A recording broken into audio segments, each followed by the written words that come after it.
여러분 안녕히 주무셨습니까? 빠르게 만나는 글로벌 뉴스 분석 굿모닝 글로벌 이주호입니다. 자, 미국 증시, 미국 시장에 경기 회복 열기가 후끈 달아오르고 있습니다. 오늘 3대 지수 모두 상승으로 마감을 하게 될 것으로 보이는데 그 가운데서도 다우 지수가 나홀로 사상 최고치를 경신한 채 마감을 하게 될 것으로 보입니다. 다우 지수를 구성하고 있는 종목들의 움직임만 보더라도 그런데요. 1위가 보잉입니다. 보잉이 이날 8% 가까운 급등을 보이고 있습니다. 현재 상승 탄력을 더 키워나가고 있는 모습이고요. 그 아래로는 쉐브론과 비자, 골드만삭스 이렇게 흔히 말하는 에너지와 산업재 그리고 금융주까지 경기가 회복될 때 가장 좋은 모습을 보이는 그런 세 가지 업종이 가장 좋은 상승률을 오늘 시장에서 보여주고 있습니다. 자, 몇 가지 뉴스도 동일한 그런 모습을 보여주고 있는데요. 일단 전미소매협회에서는 올해 미국의 소매 매출이 20년 내 가장 빠르게 성장할 것이라고 보여주면서 이런 의견을 내비치면서 올해는 경기 회복과 관련된 그 업종들이 가장 좋은 성장률을 보일 것으로 기대가 되고 있습니다. 뿐만 아니라 미국 FDA에서는 존슨앤존슨 백신에 대해서 안전하고 효과적이라는 의견을 내비쳤는데 그것도 역시 백신에 대한 기대감과 함께 경기가 정상화된다면 마찬가지로 경기 회복주 그리고 경기 민감주 이쪽으로의 쏠림 현상이 나타나지 않을까 이런 생각이 듭니다. 자, 역시 이런 움직임들이 이 다우지수의 상승을 가장 강력하게 탄력적으로 움직이게 만들어주고 있는 상태인데요. 자, 지난 밤 사이에 어떤 일들이 있었는지 그럼 지금부터 하나씩 정리해드리도록 하겠습니다. 굿모닝 글로벌 바로 출발하겠습니다.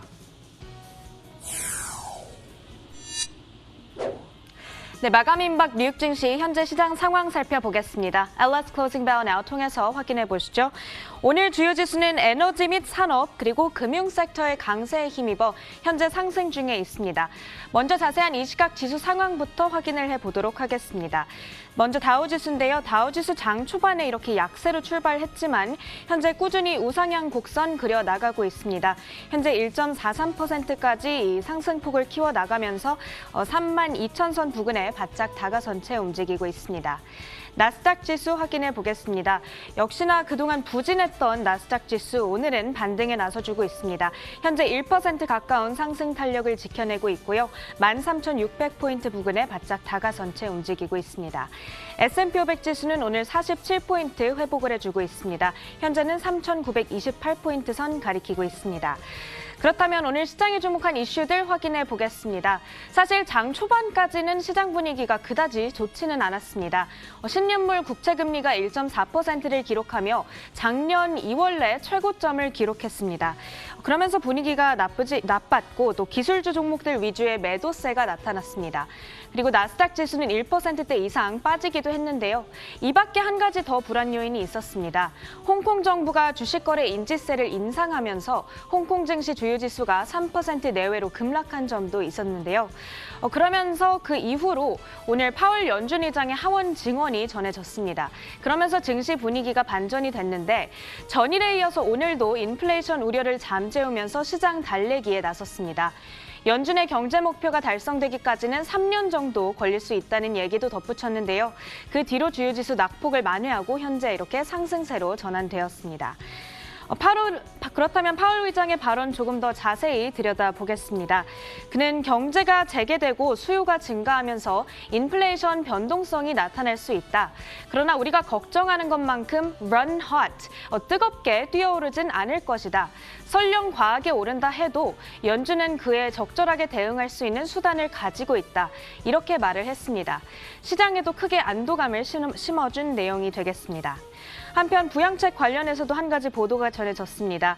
민주당이 오는 26일에 부양법안을 가결하고 곧바로 상원에 상정할 계획이란 소식 CNBC를 통해 보도가 됐습니다.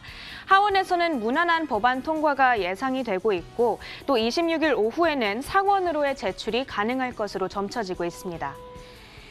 네, 이렇게 뉴욕 증시 마감 직전 주요 이슈들 몇 가지 확인해 봤습니다. 현재 S&P 500 지수는 1.17%의 상승세 기록 중에 있습니다. 잠시 뒤 뉴욕 증시 거래 마치고 다시 돌아오겠습니다.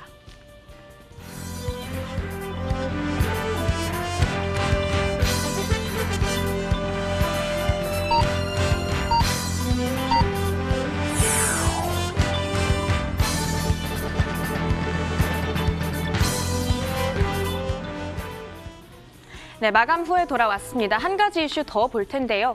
코로나19 백신 관련 긍정적인 소식도 전해졌습니다. FDA 연구진이 존슨앤존슨 백신의 긴급 사용 승인을 지지한다고 발표를 한 건데요. 이에 FDA는 오는 26일에 J&J 백신에 대한 평가 회의를 열 예정입니다. 여기에서 긴급 사용이 만약 승인이 된다면 FDA에서도 최종 승인할 것으로 현재 예상이 되고 있는데요. 존슨앤존슨의 백신은 한 번만 맞으면 되고 또 상온 보관이 가능하다는 특장점을 지니고 있어 일찍이 주목받은 바 있었습니다. 오늘 소식에 기대감이 한층 커졌습니다. 다음으로 오늘장 업종과 종목별 흐름 확인해 보겠습니다. 현재는 10개 업종 상승불 켜고 있습니다.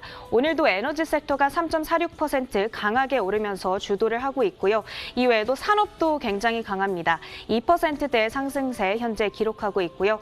그동안 굉장히 부진했던 기술주도 오늘은 1.5% 가까이 상승하면서 강한 흐름 유지하고 있습니다. 반면 유틸리티는 0.8% 넘게 빠지면서 약한 흐름을 가져가고 있습니다. 종목별 흐름도 확인해 보겠습니다. 오늘 테슬라가 상승을 해주고 있습니다. 현재 5.26% 오르면서 736달러 선 지나가고 있는데요. ARK 인베스트의 캐시 우드가 전일 1억 2천만 달러에 달하는 테슬라 주식을 매수했다는 소식에 오늘 크게 오르고 있는 흐름입니다. 오늘 다우 상승을 주도한 종목들도 확인해 보겠습니다. 에너지, 산업, 그리고 금융 섹터가 크게 강한 흐름을 가져갔는데 특히 보잉이 굉장히 강한 흐름 나타내고 있습니다. 현재 7.8% 넘는 상승 흐름 유지 중에 있고요. 에너지 섹터에서는 쉐브론과 엑슨모빌 3%대, 4%대의 강세 흐름 가져가고 있습니다. 금융 섹터도 확인해 보겠습니다. 비자카드와 마스터카드 모두 3%대 그리고 4%대 굉장히 크게 오르고 있고요. 그런가 하면 오늘 빵주는 조금 잔잔한 흐름 비교적 보이고 있습니다. 애플은 현재 0.8% 가까운 하락세 나타내고 있습니다. 페이스북은 0.47% 하락 중에 있고요. 아마존도 1.5% 가까운 낙폭을 키워나가고 있습니다. 그런 한편 오늘 증시 분위기가 이렇게 양호한 가운데 한 가지 특징적으로 또 살펴보고 싶은 종목이 있습니다. 게임스탑인데요. 게임스탑이 지금은 시간외 거래에서 다시 하락하고 있는 모습 나타나고 있는데 오늘 장 후반에 100% 넘게 또 이렇게 급등을 한 모습이 연출이 됐다는 점 참고를 해주시면 되겠습니다. 오늘 마지막으로 이 증시 전문가의 판단까지 들어보도록 할 텐데요. 증시 분위기가 이렇게 오늘은 양호한 가운데 금리 상승 부담이 지속될 거라는 전망도 나오고 있습니다. 야누스 핸더슨의 한 전문가는 연준이 팬데믹 발발 이후에 계속해서 같은 입장을 고수하고 있지만 실제로는 경제가 회복하면 생각보다 빠르게 연준이 정책 변화에 돌입할 거라고 말을 했습니다. 그러면서 시장에서는 이 시기를 빨라도 내년으로 보고 있지만 사실은 올해 중반에 테이퍼링 논의가 이뤄질 수 있다는 견해를 밝히기도 했습니다. 뉴욕 증시 마감한 지 3분 정도 지나가고 있습니다. 다시 한번 마감 지수 확인해 보도록 하겠습니다. 다우지수 1.35% 상승 탄력 유지를 했습니다. 31,960선 부근에서 거래를 마칠 것으로 보이고요. 나스닥 지수 역시도 1% 가까운 상승 탄력 지켜냈습니다. 13,600포인트 부근에 바짝 다가선 모습입니다. S&P 500 지수 확인해 보겠습니다. 오늘 44포인트 회복입니다. 3,925포인트 가리킵니다. 뉴욕 증시 마감 시황 전해드리는 LS 클로징 벨 나우였습니다.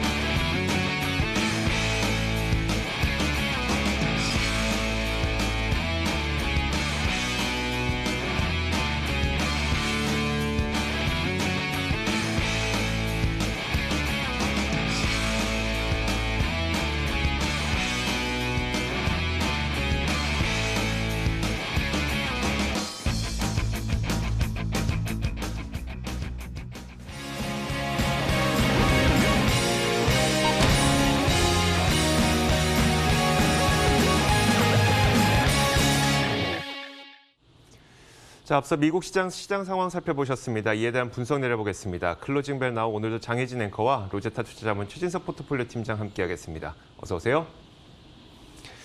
자, 팀장님, 미국 증시가 3대 지수 모두 강한 모습을 보이긴 했는데 다우 지수가 사상 최고치를 가리켰습니다. 그만큼 경기 회복에 대한 기대감이 크게 달아오르고 있는 분위기네요. 그렇습니다. 오늘도 사실은 이 장중에 극심한 좀 변동성을 보였던 하루였는데요.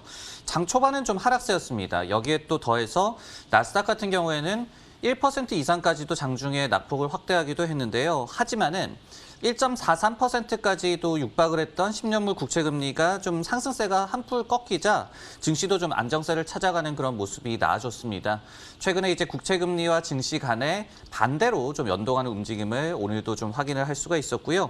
그럼 이제 뭐가 많이 올랐냐를 좀 따져봤을 때 결국은 여전히 경제 정상화 관련주가 시장 전체를 아웃퍼폼하는 그런 모습이 나아졌고, 물론 이제 반도체주라든지 소프트웨어 관련주, IT 서비스 관련주가 좋았기 때문에 기술업종 전체는 좀 좋았지만은 이른바 빅테크, 대형 기술주는 여전히 좀 부진한 모습을 보였고요. 전일에 그래도 장중에 좀 많은 반전을 이뤄냈던 애플 역시도 그간의 좀 우호적인 분위기를 이어가지는 못하는 그런 모습이 나아졌습니다. 모건 스탠리에서는 앞으로도 좀 변동성은 예상된다라고 예상을 하면서 금리 상승이 이제 섹터별로 좀 영향을 계속해서 줄 수 있다라고 밝혔습니다. 하지만은 현재 환경에서 단기 조정은 저가 매수 기회라고 밝혔었는데, 일단 결론적으로 본다면은 오늘 급반등을 이뤄내면서 최근에 좀 부진에서 벗어나는 또 한 번의 좀 회복력을 보여준 셈이 됐습니다. 자, 이어서 상품 선물 시장도 살펴보도록 하겠습니다. 상품 선물 시장에서도 워낙 경기 회복에 초점이 맞춰져 있다 보니까 국제 유가가 크게 급등을 했습니다. 물론 이유는 약간 다른데요. WTI 가격부터 한번 살펴보도록 하겠습니다. 오늘도 2.5% 정도 상승해서 63달러를 뛰어넘는 모습이 나타났습니다. 미국의 원유 생산 차질이 계속 이어지고 있다는 분석이 나오고 있는데, 지난 한 주 동안 하루 100만 배럴가량의 원유 생산 차질이 빚어졌다고 얘기가 나오고 있습니다. 여전히 원유 생산 시설과 정제 시설이 정상화되지 않고 있고, 특히 정제 시설의 경우에는 2008년 이래 가장 낮은 가동률을 보이고 있다 보니까 원유에 대한 수요는 높아지고 있습니다. 경제 정상화 때문에 그렇겠죠. 다만 공급의 차질이 발생하면서 국제 유가는 크게 뛰어오르고 있습니다. 현재 선물 시장에서 WTI 가격은 2.5% 오르면서 63.23달러를 기록하고 있는 상태입니다. 자, 국채 금리도 한번 살펴보도록 하겠습니다. 10년물 국채 금리가 이날 1.4%를 장중에 돌파하기도 했습니다. 물론 지금은 상승 탄력을 조금 줄여서 1.38%를 기록하고 있지만 금리가 계속해서 오르고 있는데 작년 2월 이래 1년 만에 최고치를 기록했습니다. 계속 이 경기 정상화에 대한 기대감이 있다 보니까 금리는 지속적인 상승세를 보이고 있는 추세고요. 앞서 말씀드렸던 것처럼 10년물 국채 금리는 현재 1.382%를 기록하고 있습니다. 자, 이어서 금도 한번 살펴보도록 하겠습니다. 금 가격은 다시 좀 투자 심리가 좋지 못한 모습이 나타나고 있습니다. 국채 금리가 지속적으로 상승하게 되면서 상대적으로 금에 대한 매력도가 떨어지고 있는 건데요. 장중 한때 1,800달러 선이 붕괴되기도 했습니다만 지금은 낙폭을 좀 줄이면서 1,801.9달러를 현재 기록하고 있는 상태입니다. 자, 이렇게 상품 선물 시장 살펴봤습니다. 글로벌 외신 확인하도록 하겠습니다. 자, 첫 번째 외신은 최진석 팀장이 꼽아주셨는데 어떤 기사일까요? 네, 이날 증시뿐만 아니라 비트코인 가격도 모처럼 만에 큰 폭으로 좀 반등을 했습니다. 코인 매트릭스에 따르면은 장중에 51,369달러까지 비트코인 가격이 상승을 했는데요. 비트코인이 반등을 하자 이더리움을 포함한 타 암호화폐 가격도 오늘 동반 상승하는 모습을 보여줬습니다. 이날 반등은 기업들의 암호화폐 추가 매입 소식 덕분이었는데요. 스퀘어 같은 경우에 전일장 마감 이후에 실적을 발표를 했는데, 이와 함께 공시자료를 통해서 3,318개의 비트코인 개당 51,235달러를 평균적으로 지불을 하고 매입했다라는 발표도 전했습니다. 스퀘어의 비트코인 투자는 이번이 처음이 아니죠. 지난해에 5천만 달러 규모를 매입한 바가 있었는데, 이번에 1.7억 달러 규모를 추가로 좀 매입을 하면서 이제 기업의 현금성 자산에서 비트코인이 차지하는 비중이 약 한 5%에 달하게 됐습니다. 잭 도시 스퀘어 CEO는 유명한 비트코인 신봉자죠. 최근에도 인터넷상의 단일 화폐로 비트코인이 떠오를 것이다라는 긍정론을 전파한 바가 있었습니다. 이 밖에 마이크로 스트래티지라는 회사도 이날 10억 달러 규모의 비트코인 추가 매입 계획을 발표를 했는데요. 이 회사 같은 경우에는 그렇게 시장에서 주목을 받지는 못하다가 지난해 8월에 처음으로 비트코인을 매입했다는 소식을 전한 이후에 가파른 주가 상승세를 탔던 바가 있었습니다. 비트코인 가격은 참고적으로 최근 며칠 사이에 극심한 좀 부진을 보였었죠. 지난 일요일에는 58,000달러대까지 좀 상승을 했다가 화요일에는 45,000달러대까지 하락을 하기도 했습니다. 제닛 옐런 재무장관이 비효율적이다라는 그런 평가를 내렸고, 그리고 일론 머스크 테슬라 CEO가 가격이 높다라는 경계론을 내비친 것 등이 악재로 작용한 바가 있습니다. 자, 지난 밤 사이에는 증시와 비트코인이 동반 상승하는 모습이 보여졌었는데 요즘에 이 두 자산 간의 상관관계가 어떻게 되는지 궁금해요. 요즘에 이제 그 비트코인에 투자하고 있는 기업들의 수가 늘어나다 보니까 비트코인이 떨어지면 또 증시도 떨어지는 이런 모습도 가끔 보이기도 해서요. 네, 맞습니다. 지난주에 이제 블룸버그의 자료에 좀 따르면요. S&P 500 지수와 비트코인 가격 간의 상관계수는 90일 평균 기준 0.21입니다. 좀 낮은 수치죠. 그리고 또 지난해 10월에 약 한 0.5에 달했던 것에 대비한다면은 많이 좀 상관관계가 약화됐음을 저희가 알 수가 있습니다. 참고로 이제 지난해 10월 정도 당시에는 상관계수가 사상 최고 수준까지 치솟은 바가 있었거든요. 하지만은 이때만 하더라도 비트코인이 굉장히 좀 가판을 랠리를 보였던 때이기 때문에 증시와의 연동성이 또 좀 높아졌던 것이고, 높아졌다가 지금은 좀 낮아진 것이고, 현재는 다시 한번 증시도 좀 부진하고 비트코인도 좀 부진한 연동한 그런 움직임을 보여주고 있습니다. 이유를 한 두 가지 정도로 꼽아볼 수가 있을 것 같은데요. 첫 번째로는 비트코인에 대한 경계론이 꾸준하게 좀 나오는 것이 결국은 이제 증시상에서도 일부 고밸류 종목에 대한 투기성 매매에 대한 경고 메시지로 해석이 되고 있습니다. 그렇기 때문에 해당 섹터의 투심을 좀 약화를 시키고 있고요. 그리고 두 번째로 앞서서 좀 말씀을 해주셨듯이 비트코인과 얽혀있는 기업들이 점점 늘어나고 있습니다. 테슬라도 그렇고요. 그리고 반도체 기업들도 최근에 비트코인 채굴에 반도체가 많이 쓰인다는 그런 얘기가 나오면서 수혜를 받은 바가 있기 때문에 이런 관련 업종에 대한 타격이 좀 나타나면서 결국은 최근에 들어서는 증시와 비트코인 가격이 조금 더 연동된다는 그런 심리적인 해석이 일고 있습니다. 네, 스퀘어 등의 기업들의 비트코인 매입 소식들을 들려주셨는데 결국 자신들의 사업에도 비트코인 서비스가 도움이 됐기 때문에 매입에 나선 것 아닌가 하는 해석이 가능할 것 같은데요. 어떻습니까? 네, 맞습니다. 스퀘어 같은 경우에는 말씀드렸듯이 평균적으로 51,000달러 정도 수준의 비트코인을 추가로 매입을 했죠. 굉장히 좀 비싸게 산 셈이 되겠습니다. 하지만은 그만큼 자신들의 실적에 도움이 되니까 샀다라고 저희가 해석을 해볼 수가 있을 것 같은데요. 전일에 발표한 이제 지난 분기 실적에서도 비트코인 관련 매출이 무려 17.6억 달러로 나타났습니다. 그러면서 전사 매출에서 무려 56%를 차지를 했고요. 그리고 증가율 같은 경우에도 YOY 기준으로 무려 887%로 나타나기도 했습니다. 특히 이제 스퀘어의 P2P 송금 애플리케이션인 캐시앱의 매출이 502%나 급증을 했는데요. 하지만은 비트코인 관련된 서비스를 제외할 시에 127%로 그 성장률이 뚝 떨어졌음을 저희가 또 확인을 할 수가 있었습니다. 즉, 비트코인 거래 서비스를 제공을 하는 것이 실적에도 도움이 됐음을 입증한 셈이 됐습니다. 네, 다음 뉴스는 이조 앵커의 픽입니다. 내용 확인해 보겠습니다. 자, 이제 전 세계적으로 백신 접종이 차츰 이루어지고 있고 점차 경제 재개도 계속 진행이 되고 있습니다. 최근에는 이제 4월 정도가 되면 미국의 집단 면역이 가능할 것이라는 이 조심스러운 전망까지 나올 정도로 경제 정상화에 대한 기대감이 한 발 더 우리 앞으로 다가오고 있는 상태인데요. 그러다 보니까 이 덕분에 올해 미국의 소매 판매가 20년 내 가장 빠른 증가율을 올해 보일 것이다. 이런 전미소매협회의 전망이 나왔습니다. 전미소매협회의 전망에 따르면 올해 소매 판매 증가율은 약 6.5%에서 8.2% 정도를 기록할 것으로 전망이 되고 있는데요.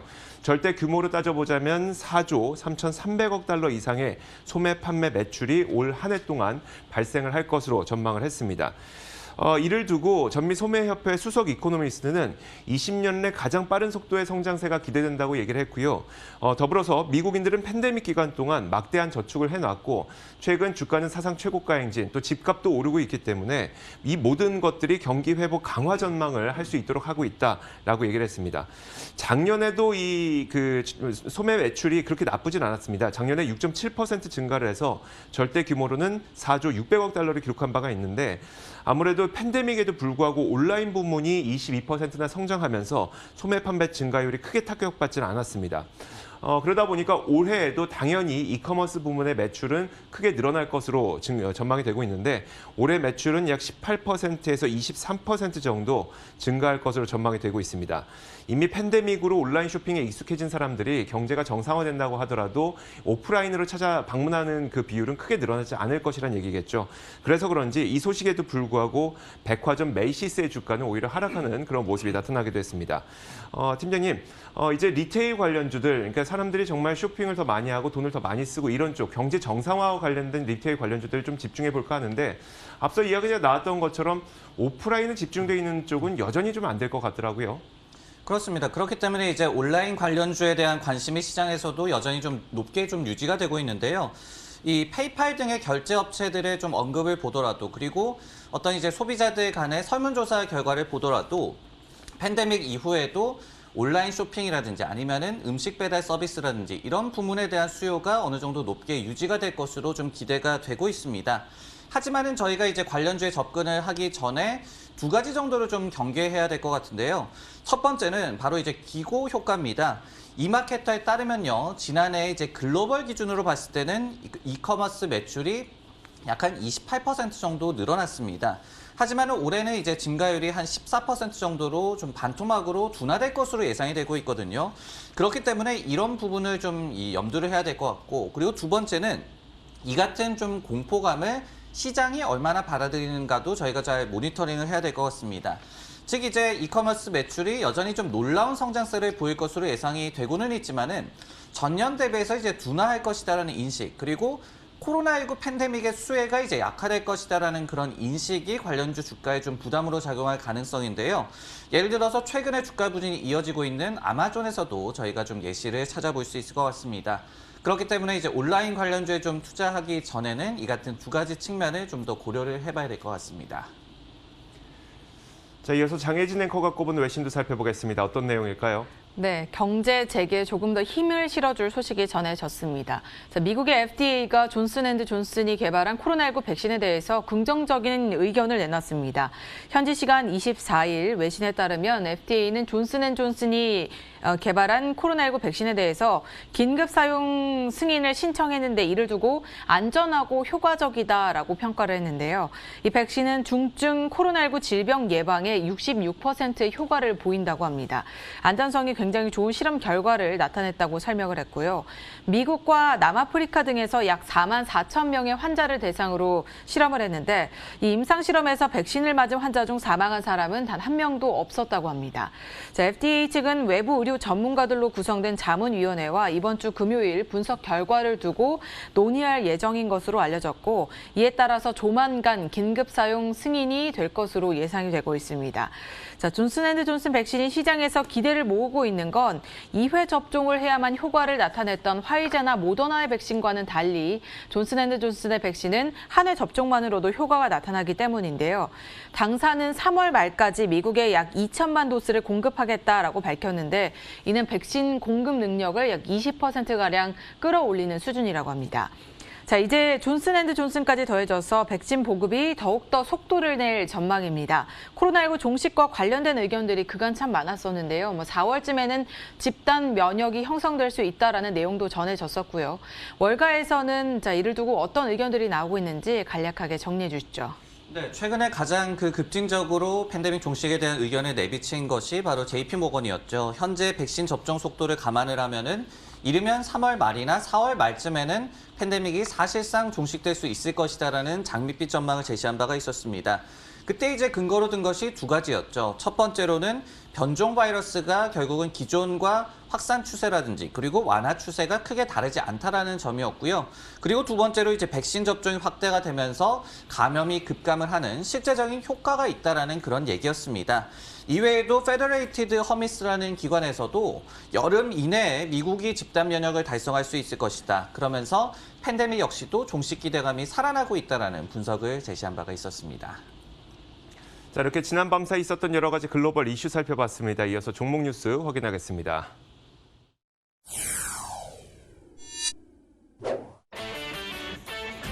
오늘의 종목 뉴스입니다. 우버가 중국의 경쟁 업체가 유럽 시장에 진출을 한다는 보도에 간밤 급락했습니다. 피스커가 폭스콘과 연 25만 대가량의 전기차를 생산한다는 업무 협약을 체결했습니다. 미국의 의류업체 갭이 온라인 판매 급증으로 1억 4천만 달러 규모의 시설 투자에 나선다고 밝혔습니다. 자, 첫 번째 기업부터 보겠습니다. 팀장님 우버를 꼽아주셨는데 어떤 뉴스가 있었을까요? 네, 우버의 주가가 이날 좀 급락을 했습니다. 바로 중국의 경쟁 업체가 유럽 시장에 진출할 것이다라는 보도 내용이 나왔기 때문이었는데요. 블룸버그에 따르면요, 중국의 승차 공유 서비스 업체 디디 추싱이 상반기에 영국을 비롯해서 프랑스와 독일에 진출할 계획을 수립 중이다라고 보도를 했습니다. 보도 내용에 따르면요, 이 디디는 유럽 시장 진출을 위한 전단팀을 이미 좀 구성을 했고요. 현지에서 채용도 진행 중인 것으로 알려졌습니다. 디디는 승차 공유 외에도 음식 배달이라든지 심부름 서비스도 유럽 시장에서 제공할 계획인 것으로 알려지고 있는데요. 결국은 이제 IPO 가능성이 좀 점쳐지는 상황에서 서유럽 시장 진출을 통해서 기업 가치를 더 높여줄 것으로 기대를 모으고 있습니다. 참고로 디디 추싱은 지난 2016년에 우버의 중국 법인마저 합병을 하면서 중국 시장을 장악하고 있는 그런 기업이 되겠고요. 작년에 이제 승차 공유 사업으로도 10억 달러의 흑자를 내면서 좀 적자에 시달렸던 우버 대비한 좋은 실적을 냈던 바도 있었습니다. 참 우버는 사람들이 기대했던 것에 비해서 여러 가지 악재들이 많이 나오고 있는데 얼마 전에는 또 영국에서 이 우버의 운전기사를 정규직으로 인정해야 된다 이런 소식 때문에 이것도 역시 악재로 작용했었죠. 그렇습니다. 미국에서 나왔던 판결과는 조금 다른 그런 결과가 나와서 악재로 작용한 바가 있었는데요. 바로 이제 최근에 영국의 대법원이 우버 운전자들을 자영업자가 아니라 우버에 소속된 근로자라고 판결한 그런 사례가 되겠습니다. 이 때문에 이제 일부 운전자들을 대상으로 최저임금도 보장을 해줘야 되고 그리고 유급휴가도 줘야 되기 때문에 앞으로 우버에 굉장히 좀 비용 부담이 될 것이라는 해석이 나타났었고 해당 소식이 전해진 날에도 우버의 주가가 좀 압박을 받았던 바가 있었습니다. 다만 이제 트루이스트 증권에서는 영국의 시장 비중이 우버의 전사 매출 대비해서 그다지 크지 않다. 그러면서 또 음식 배달 서비스에 이 같은 악재가 적용되지는 않는다라고 얘기를 하면서 이 같은 최근 소식이 우버의 흑자 전환 노선에 영향을 그다지 크게 주지는 않을 것이다라고 분석한 바도 있었습니다. 네, 우버의 주가는 사실 실적 발표 이후 최근 들어서 지지부진한 흐름을 이어가고 있는데요. 실적에 대한 평가, 향후 전망에 대해서도 함께 소개를 해주시죠. 네, 우버가 지난 2월 10일에 실적 발표를 했는데요. 그 이후에 그 실적 발표 이전 수준 대비해서 약 한 15% 정도 하락을 하고 있고요. 그리고 특히 9거래일 중에 7거래일간의 좀 하락세를 나타내면서 우려를 좀 키우고 있습니다. 당시에는 이제 매출이 미스가 난 것이 좀 우려를 키웠었고요. 그리고 최근에는 각종 좀 악재가 또 터지고 있는 것이 주가에 좀 압박으로 작용을 하고 있습니다. 다만 이 전 세계적인 경제 정상화 수혜 기대를 좀 근거로 해서 투자 의견은 대체로 좀 긍정적으로 제시가 되고 있는데요. 예를 들어서 최근에 BTIG라는 IB에서는 목표 주가를 70에서 80달러로 올렸습니다. 매수 의견도 유지를 했고요. 그러면서 팬데믹발 승차 공유 서비스에 대한 타격은 단기에 그칠 것이다라고 분석을 했고요. JMP증권에서도 목표 주가를 58달러에서 75달러로 상향 조정을 했고 아웃퍼폼 의견도 그대로 좀 유지를 했습니다. 팬데믹이 종식되더라도 음식 배달 서비스에 대한 높은 수요는 지속될 수 있을 것이다라고 기대를 했습니다. 네, 다음 종목 뉴스는 이조 앵커의 픽입니다. 내용 확인해 보겠습니다. 자, 제가 준비한 소식을 보기에 앞서서 조금 전에 엔비디아의 실적이 발표가 됐습니다. 실적 발표와 함께 엔비디아의 시간을 거래 주가도 상승 탄력을 더 키워가고 있는 모습인데요. 실적 한번 확인해 보도록 하겠습니다. 숫자 먼저 보여드리겠습니다. 자, 먼저 그 엔비디아의 EPS 주당 순이익이 3.1달러를 기록했습니다. 시장 예상치 2.8달러를 상회하는 모습이 나타났고요. 자, 총 매출도 역시 시장 예상치를 뛰어넘었습니다. 총 매출을 살펴보자면 50억 달러를 기록했습니다. 시장 예상치가 48억 2천만 달러였었는데 그것을 뛰어넘는 좋은 실적을 발표를 하면서 일단 시간을 거래해서 1.7% 정도 상승한 채 움직이고 있습니다. 엔비디아 실적 살펴봤고요. 자, 이어서 제가 준비한 기업은 바로 피스커라고 하는 전기차 기업입니다. 자, 이 피스커의 경우에는 이 마찬가지로 여러분들이 많이 그 기대를 모았었던 전기차 업체인데 좀처럼 그 큰 상승을 보여주지 못했던 전기차 업체 가운데 하나죠. 이 전기차 스타트업 피스커가 자동차계의 애플이 되기 위해서 폭스콘과 전기차 생산을 위한 MOU를 체결했다는 소식이 들려왔습니다. 이 소식과 함께 지난 밤새 피스커의 주가는 38%나 급등을 했습니다. 자, 이번에 피스커가 폭스콘과 맺은 MOU는 1년에 25만 대의 전기차를 생산하기로 한다는 내용이 담겨져 있는데요. 자, 폭스콘의 경우에는 일단 애플의 아이폰을 생산하는 업체로 잘 알려져 있긴 합니다만 그 외에도 다양한 전자기기들을 생산하고 있습니다. 작년에 이미 전기차 생산으로 사업을 확대한다고 밝힌 바가 있고요. 실제로 폭스콘의 경우에는 볼보 자동차를 생산하고 있는 중국의 지리 자동차와 조인트 벤처를 작년 1월에 설립하기도 했습니다.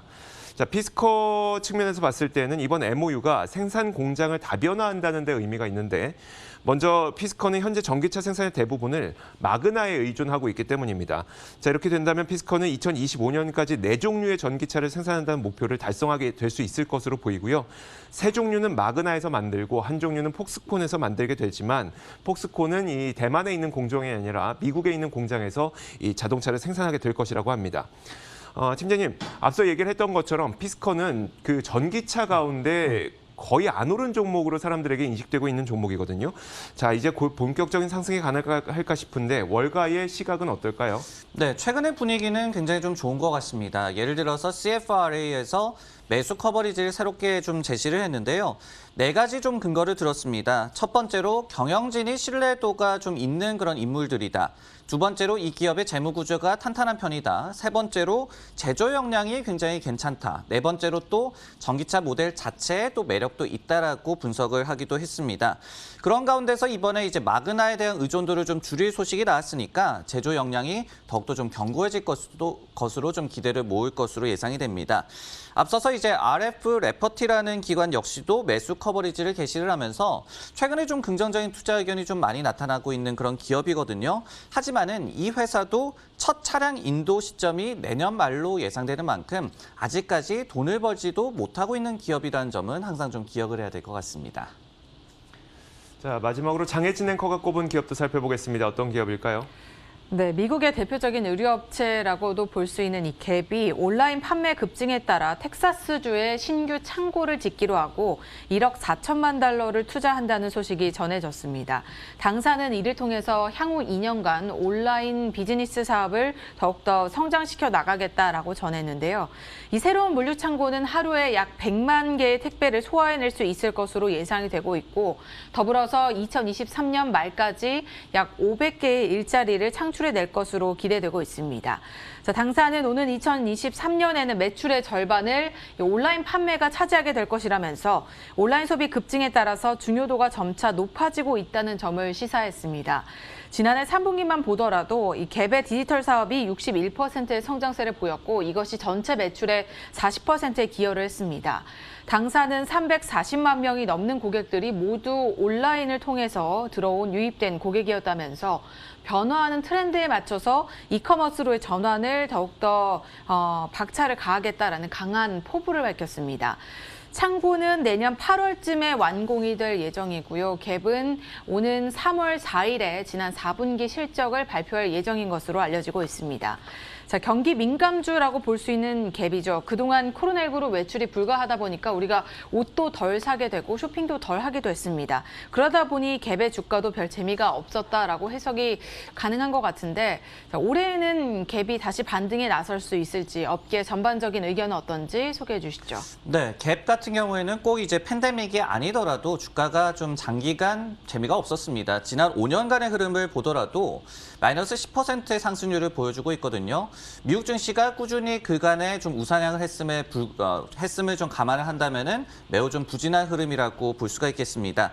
결국 이제 실적 부진이라든지 아니면은 그 안에 있는 브랜드 간의 성적이 좀 양극화되면서 투자 심리가 좀 약화된 모습이 나와줬었고요.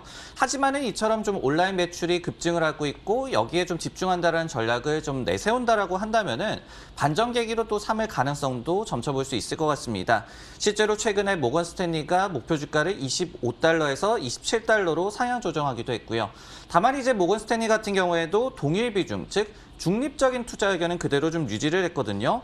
팬데믹 이전에, 그러니까 평소에도 한 자릿수 후반 정도의 매출 성장에 그쳤던 그런 기업의 한계를 좀 드러내는 대목이 아닐까라는 생각이 들었습니다. 자, 이렇게 지난 밤 사이 있었던 여러 가지 글로벌 이슈와 종목 뉴스 살펴봤습니다. 지금까지 장혜진 앵커와 로제타 투자자문 추진석 포트폴리오 팀장 함께했습니다. 수고하셨습니다.